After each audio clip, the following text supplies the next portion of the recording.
방금 읽은 역대상 28장 말씀을 가지고 주님을 주인 되게 하라라는 제목으로 하나님 말씀 나누겠습니다. 다윗이 성전 건축을 준비하는 내용입니다. 건축할 재료들을 준비했습니다. 그리고 건축되면 봉사할 성전 봉사자들까지 준비하여 세웠습니다.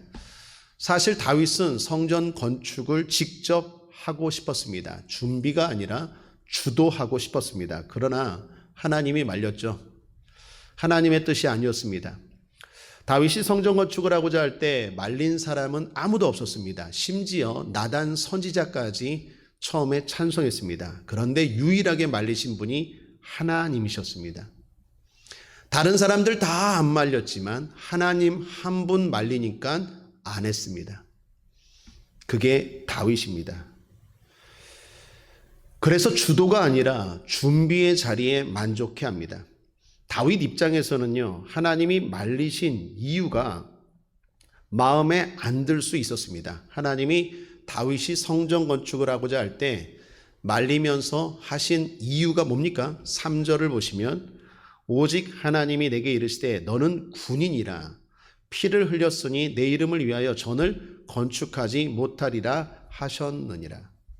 다윗은 군인이었습니다. 그것이 성전 건축을 하지 못하는 이유다라고 하나님이 이유까지 말씀하셨습니다. 그런데 다윗 입장에서는 억울할 수 있을 거예요. 여러분, 그가 군인이어서 피를 흘린 이유가 나라를 위해서 싸운 거 아닙니까? 하나님의 백성들을 위해서 싸웠고 하나님을 위해서 싸운 거 아닙니까? 그런데 그것 때문에 성전 건축을 못한다라고 할 때 다윗 입장에서는 불만의 원인이 될 수 있었다라는 것입니다. 그럼에도 불구하고 불평하지 않고 순종합니다. 다윗의 위대함이죠. 또한 하나님은 성전을 건축할 아들도 정해주셨습니다. 다윗에게는 아들들이 많았는데 누가 성전 건축을 하게 하십니까? 하나님이 그 아들 중에 누구를 선택하셨습니까? 솔로몬입니다. 5절, 6절 보시면 여호와께서 내게 여러 아들을 주시고 그 모든 아들 중에서 내 아들 솔로몬을 택하사 여호와의 나라 위에 앉혀 이스라엘을 다스리게 하려 하실세 내게 이르시기를 내 아들 솔로몬 그가 내 전을 건축하고. 여러분, 다윗의 아들 중 솔로몬은 유독 다윗에게 아픈 아들입니다. 다윗의 죄 때문에 태어난 아들이 솔로몬 아닙니까? 여러분, 다윗의 큰 죄 두 가지가 있죠. 하나는 교만, 군사조사한 거, 또 하나는 정욕, 밧세바 범한 거. 그러니까 사람이 넘어질 때 둘 중에 하나가 이유일 때가 많아요. 교만으로 넘어지든 정욕으로 넘어지든. 그러니까 다윗이 둘로 넘어졌는데 그 중에 하나가 밧세바입니다. 밧세바가 누굽니까? 자신의 부하였던 우리아의 아내였어요. 그러니까 아내를 빼앗아서 그 아내와 동침해서 낳은 아들이 솔로몬이에요. 그 여러 아들 가운데 솔로몬은 다윗의 죄를 드러내는 치부, 부끄러움이 될 수 있는 아들인데 하필 수많은 아들 중에서 하나님이 그 솔로몬을 통해서 성전을 짓겠대요. 다윗 입장에서는 참 숨기고 싶고 감추고 싶은 아들이고 과거입니다. 여러분, 우리도 그렇지 않습니까? 감추고 싶은 과거가 있습니까? 없습니까? 묻지 말아요 내 과거를, 이런 거 있잖아요. 그죠? 그런데 하나님이 그걸 드러내서 그 사람으로 하여금 성전을 짓게 하겠대요. 참 난감하고 당혹스럽습니다. 그런데 다윗이 순종합니다. 다윗의 위대함입니다. 뿐만 아니라 하나님은 다윗이 성전을 어떻게 지을지도 정해주셨습니다. 19절을 보시면 다윗이 가로되 이 위에 모든 것의 식양을 여호와의 손이 내게 임하여 그려 나로 알게 하셨느니라. 성령이 임해서 그렸대요. 특별히 예술하는 사람들 영감이 임할지어다. 피아노 칠 때도 성령이 임하고 그림을 그릴 때도 성령이 임하고 성령이 임해서 그려서 알게 했대요. 한마디로 성전 건축의 설계도까지 하나님이 정해 주셨다라는 것입니다. 이처럼 다윗은 철저하게 하나님께 순종했습니다. 그래서 그가 복을 받았다. 하나님이 주인 되셨기 때문에 라는 것입니다. 사랑하는 여러분, 진정한 복된 삶은 내가 주도하는 삶이 아니라 하나님이 주도하는 삶입니다. 하나님을 주인 되게 하시는 삶이 복된 삶이다라는 것입니다. 하나님이 주인입니다. 하나님이 어떤 분입니까? 못할 게 없으십니까? 하나도 없으시고 못 아는 것이 하나도 없으신 하나님이 우리 인생의 주인이 되고 다스린다. 그것만큼 강력하고 복된 삶이 어디 있겠습니까? 그러므로 다윗처럼 저와 여러분도 하나님이 저와 여러분의 인생의 주인 되기를 주님의 이름으로 축복합니다. 그러면 하나님은 우리 인생에 어떻게 주인 되십니까? 주인 되주세요 한다고 하나님이 주인 되주십니까? 순종입니다. 순종. 다윗처럼 순종할 때 주인이 되는 거예요. 여러분, 종의 가장 큰 특징은 뭡니까? 주인의 가장 큰 특징은 뭡니까? 주인은 명령하고 종은 순종하는 거예요. 그러니까 내가 순종한다라는 것은 하나님을 주인 되게 하는 거예요. 말로는 하나님이 주인이에요. 하나님이 주인이에요. 말하고 자기가 다 결정해. 그게 무슨 주인이에요? 무슨 종이에요? 자기가 주인이지. 내 인생에 진짜 하나님이 주인이면 하나님 결정하세요. 나는 순종하겠습니다. 이게 진짜 종이고 이게 진짜 하나님이 주인 아닙니까? 근데 말로는 주여 주여 그러면서 내가 다 결정해. 내가 내 미래, 내가 내 모든 진로, 내가 모든 하는 일들, 내가 생각하고 내가 사람들 들어보고 내가 판단하고 내가 계획하고 내가 결정해. 그러면 그 사람은 주인, 하나님이 주인이세요라고 말은 하지만 실제로는 자기 인생 자기가 주인이겠죠. 그러니까 종의 특징은 뭡니까? 순종입니다. 우리가 순종할 때 하나님이 진정으로 주인 되더라라는 것입니다. 다윗은 왕이었습니다. 힘도 있었습니다. 그럼에도 불구하고 하나님께 순종했습니다. 그래서 더 위대하고 그래서 더 복된 인생을 살았더라라는 것입니다. 다윗은 순종하고 아들과 온 이스라엘에게 이것을 강조하면서 이렇게 말합니다. 8절을 보시면 이제 너희는 온 이스라엘 곧 여호와의 회중에 보는 데와 우리 하나님의 들으시는 데서 너희 하나님 여호와의 모든 계명을 구하여 지키기로 하라. 그리하면 너희가 이 아름다운 땅을 누리고 너희 후손에게 끼쳐 영원한 기업이 되게 하리라. 솔로몬에게도 강조합니다. 순종해라. 내가 순종해 봤더니 하나님이 큰 복을 주시더라. 형통케 하시더라 라고 강조하며 말합니다.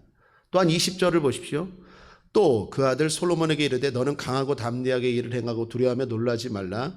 내가 여호와의 전 역사의 모든 일을 마칠 동안에 여호와 하나님의 나의 하나님이 너와 함께 하사 내게서 떠나지 아니하시고 너를 버리지 아니하시리라.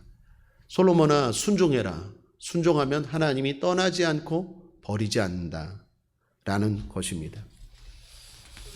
자, 그러므로 하나님께 순종합시다. 그런데 그 순종에 약가지 성격 또는 종류가 있습니다.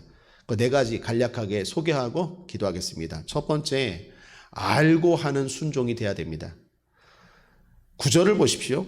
솔로몬에게 순종을 말하면서 이렇게 말합니다. 내 아들 솔로몬아, 너는 내 아비의 하나님을 알고 순종하래요. 여러분, 그렇죠. 우리가 부모님께 순종할 때 부모님이 뭘 좋아하시는지, 뭘 싫어하시는지 알고 순종해야죠. 무턱대고 그냥 드세요, 하세요, 효 받으세요.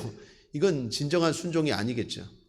하나님이 어떤 분인지, 하나님이 뭘 싫어하시는지, 뭘 좋아하시는지, 어떻게 할 때 복 주시는지, 어떻게 할 때 칭찬하시는지 알고 해야 한다라는 것입니다. 우리의 순종이 알고 하는 순종 되길 바랍니다. 많은 사람들이 내 마음대로 순종해요. 내 형편대로 순종해요. 하나님께 순종한다고 하면서 내 형편이 더 중요하고 내 사정이 더 먼저야. 그건 진정한 순종이 아니죠. 여전히 내가 주인 되는 순종이에요. 그런 순종은 했다고는 하지만 온전한 순종이 될 수 없어요. 하나님을 알고 하나님께 맞추고 그렇게 순종할 때 그 순종이 진정한 순종 되겠죠. 두 번째, 마음으로 하는 순종입니다.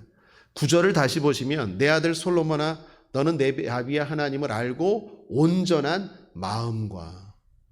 하나님 앞에 순종할 때 조심해야 되는 게 있습니다. 마음입니다. 왜요? 하나님은 마음을 아세요. 하나님은 행위만 받는 게 아니라 마음까지도 받으십니다. 에레미야서 17장 10절에 보면 나 여호와는 심장을 살피며 폐부를 시험하고 각각 그 행위와 그 행실대로 보응하나니. 하나님은 우리의 심장, 우리의 중심을 살피고 아세요. 그래서 하나님께 순종할 때는 마음으로 하셔야 돼요. 가식적으로, 위선적으로 하는 게 아니라 마음으로 하는 순종이 돼야 된다라는 것입니다. 세 번째, 하나 더 권면하면 기쁨으로 하는 순종입니다. 9절을 또 보시면 내 아들 솔로몬아 너는 내 아비의 하나님을 알고 온전한 마음과 기쁜 뜻으로 섬길지어다. 여러분, 순종 자체는 힘들 수도 있습니다. 또는 내가 하기 싫어하는 것들을 요구할 때가 있을까요, 없을까요? 있습니다. 그러나 순종의 결과를 생각해야 돼요. 순종의 결과는 복입니다. 그 결과를 생각하면 기쁨으로 할 수 있겠죠. 또한 기쁨으로 한다는 것은 이 사람이 믿음이 있다는 거죠. 내가 이렇게 순종하면 하나님이 받으셔. 하나님이 받으시고 복 주실 거야. 그러므로 내가 하고 싶지 않지만, 내가 힘들지만, 내가 어렵지만, 내가 바쁘지만 순종할 거야. 기쁘게 순종할 거야. 그건 그 사람에게 믿음이 있다는 거예요. 하나님이 복 준다는 믿음. 하나님이 결코 이 순종을 헛되게 하지 않는다는 믿음이 있다는 거예요. 오늘 우리의 순종이 믿음의 순종 되길 바랍니다. 그 말은 기쁘게 순종합시다. 오늘 기쁘게 예배합시다. 오늘 이 예배 주님이 받으십니다. 아무도 예배하지 않는 그곳에서 하는 예배, 그곳에서 하는 찬양, 그곳에서 드리는 헌신, 하나님이 그 무엇보다 기뻐하는 줄 믿습니다. 그 증거, 그 표현이 뭡니까? 기쁨이에요. 기쁨으로 예배하고 찬양한다는 것은 하나님을 믿는다라는 거예요, 그 사람이. 그래서 그 순종이 복된 순종입니다. 마지막 하나 더, 담대함으로 하셔야 됩니다. 20절 끝으로 함께 읽죠. 시작. 또 그 아들 솔로몬에게 이르되 너는 강하고 담대하게 이 일을 행하고 두려워 말며 놀라지 말라. 내가 여호와의 전 역사에 모든 일을 마칠 동안에 여호와 하나님 나의 하나님이 너와 함께 하사 내게서 떠나지 아니하시고 너를 버리지 아니하시리라. 여러분, 순종하기 어려운 것 중에 하나, 이유가 뭡니까? 과연 내가 이거 할 수 있을까? 과연 내가 이거 할 수 있을까? 그것 때문에 사실 머뭇거리게 되죠. 하고 싶지 않은 것도 아니라 하고는 싶은데 실력이 안 돼요. 능력이 안 돼요. 그래서 못할 때가 많잖아요. 하나님이 모세에게 말씀합니다. 이스라엘 백성들을 이끌어내라. 모세가 이스라엘 백성들을 이끌어내고 싶어요. 그리고 실제로 젊었을 때 애굽의 왕자였을 때 이스라엘을, 자기 동족 이스라엘을 노예에서 해방시키려고 노력도 했어요.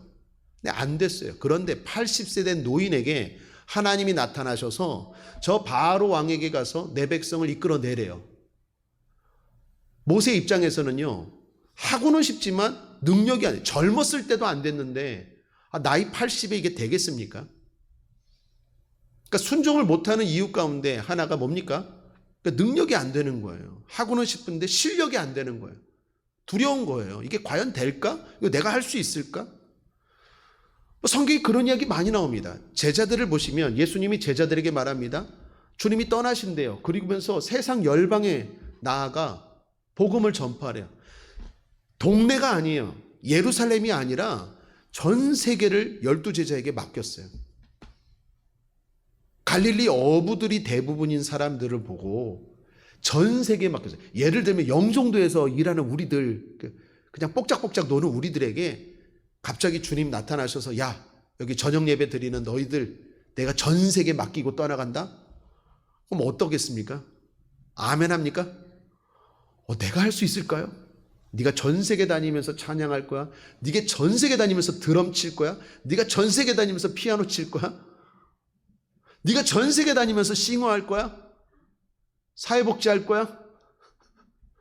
그럼 여러분 뭐라고 반응하실 거예요? 말은 좋은데 과연 될까? 그 영종도 안에서도 지금 뭐 이런데 그런 얘기거든요. 지금 예수님 제자들이나 모세나 또 다른 사람들도 마찬가지입니다. 그래서 순종할 때는요, 담대함이 필요해요. 주님이 뭘 약속합니까? 함께 하겠다. 함께 하겠다라는 거예요. 그러니까 명령하실 때는 그냥 명령만 하고 내가 두고 보겠다, 뒷짐지고 구경하겠다가 아니라 하나님의 명령의 특징은요, 항상 함께 하겠다라는 거예요. 그러니까 말씀만 하지 않아요. 함께 하겠다라는 거예요. 그러니까 다 되는 거예요. 모세에게도 말합니다. 내가 함께 하겠다. 못합니다. 내가 함께 하겠다. 아론 붙여주고 그때마다 뭐 주고 지팡이 주고 계속 함께 하겠다고 하잖아요. 그리고 함께 하시잖아요. 12제자에게도 성령 보내주셨잖아요. 세상 끝날까지 내가 함께 하겠다. 그리고 성령 보내주셔서 성령과 함께 하시잖아요. 그러므로 순종하기 위해서 필요한 게 뭡니까? 담대함이에요. 내 힘으로만 바라보면 아무것도 못해요. 하나님의 일은. 그런데 하나님이 함께한다라는 생각을 가지고 나아갈 때 할 수 있는 거예요. 여러분 생각해 보십시오. 담대함으로 뭐라도 순종하면 하나님이 도울 수 있지만 아무것도 안 하면 하나님도 어찌할 수 없다라는 거예요. 연약해도 부족해도 뭐라도 하려고 하면 하나님이 도와줄 수 있지만 난 못해요. 아무것도 안 돼요. 실력이 안 돼요. 라고 가만히 있으면 하나님도 어찌할 수 없다라는 거예요. 그래서 담대함이요. 대단히 중요해요. 담대해서 그 일을 이뤄내는 게 아니라 담대하게 하고자 할 때 하나님도 어떻게 할 수 있는 거예요. 도와줄 수 있는 거예요. 근데 얘가 아무것도 안 해. 그냥 난 못해요. 하나도 못해요. 그리고 가만히 있어. 그럼 하나님도 어쩔 수가 없는 거예요. 내가 뭐라도 시작할 때 하나님도 역사하시고 그 손길과 그 발걸음과 그 지혜와 그 모든 것들을 통해서 주님이 역사하시고 축복하실 수 있는 거예요. 그래서 담대함이 중요합니다. 담대함을 가지고 하나님 말씀 앞에 두렵고 때로는 어렵고 때로는 하기 싫은 하나님 말씀 앞에 순종하는 저와 여러분 되길 바랍니다. 골프 좋아하십니까? 골프 쳐보셨습니까? 저도 한 번도 안 쳐봤습니다. 골프 채도 잡아준 적이 없습니다. 골프 연습장도 가본 적이 없습니다. 그래서 골프에 대해서 잘 모릅니다. 타이거 우즈 정도만 알고 최경주 박세리 그런 정도만 알지 골프 잘 모르는데 글로 골프에 대해서 안 사실이 하나 있습니다. 여러분 골프 경기에 심판이 있을까요? 없을까요? 여러분도 골프 안 치시는구나. 골프 경기에는요 심판이 없대요.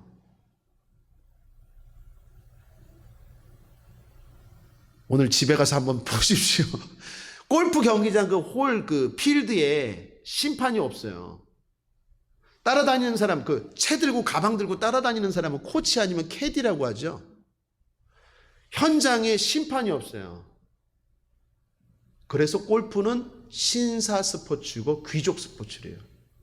자기 양심에 맡기고 하는 게 골프래요. 그래서 골프 경기는 심판이 없지만 모든 사람이 심판이다라는 말이 있대요. 멋지지 않습니까? 은혜가 되지 않습니까? 하나님 보이지 않아요.